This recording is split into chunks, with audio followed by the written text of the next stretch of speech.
ஃப்ரெஷ்ஷான கட்டா மீன். இது வந்து குழம்புக்கு நல்லா இருக்காது, பொரிச்சு சாப்பிட நல்லாயிருக்கும். கடல் பக்கத்தில் இதை சுட்டு சாப்பிடுவாங்க, வீடியோஸ் பார்த்துருக்கேன். இது ரொம்ப கம்மி காசு. இப்போதைக்கு நான் வாங்க வந்து 510 ஃபில்ஸ், நம்ம ஊர் காசுக்கு வந்து 150 ரூபா சம்திங் வரும். 1.25 கிலோ இருந்துச்சு. இது சிம்பிளான மசாலா, மஞ்சத்தூள், மிளகாத்தூள், உப்பு, அவ்வளோதான். நல்லா அதை வாஷ் பண்ணதுக்கப்புறம் அதெல்லாம் போட்டு ஸ்ப்ரெட் பண்ணிவிட்டு நல்லா ஊற வச்சிட்டோம்னா முடிஞ்சிச்சு. பொரிச்சா சூப்பராக இருக்கும். நல்லா டீப் ஃப்ரை பண்ணோம்னா இன்னும் அட்டகாசமான டேஸ்ட் இருக்கும். இப்போ நான் ஃபைட்டில் இருக்கனால நான் மட்டும் எனக்கு தனியாக தான் சமைச்சிக்கிறேன்.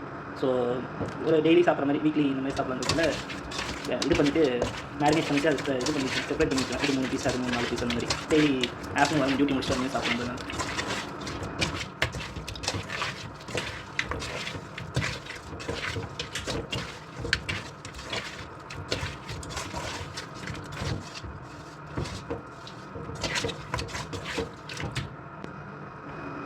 இதே மாதிரி கவர் பண்ணிவிட்டு பாக்ஸில் போட்டு ஃப்ரீசரில் போட்டால் மீன் எடுத்து சாப்பிட்டு வேறு ஆப்ஷன்ஸ் இல்லை. எங்களுக்கு டைமிங்க்கு டியூட்டி இருக்காது, கண்ணா இருக்கும், போய்ட்டு ஒரு டைம் ஏதோ ஒன்று.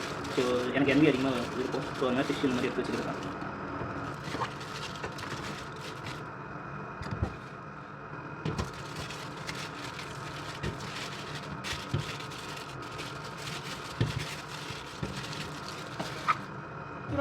இந்த மீன் வந்து வறுக்கலாம், சுடலாம். சுட்டு சாப்பிட்டதில்ல, நம்ம வறுத்து சாப்பிட்டு நல்லாயிருக்கும்.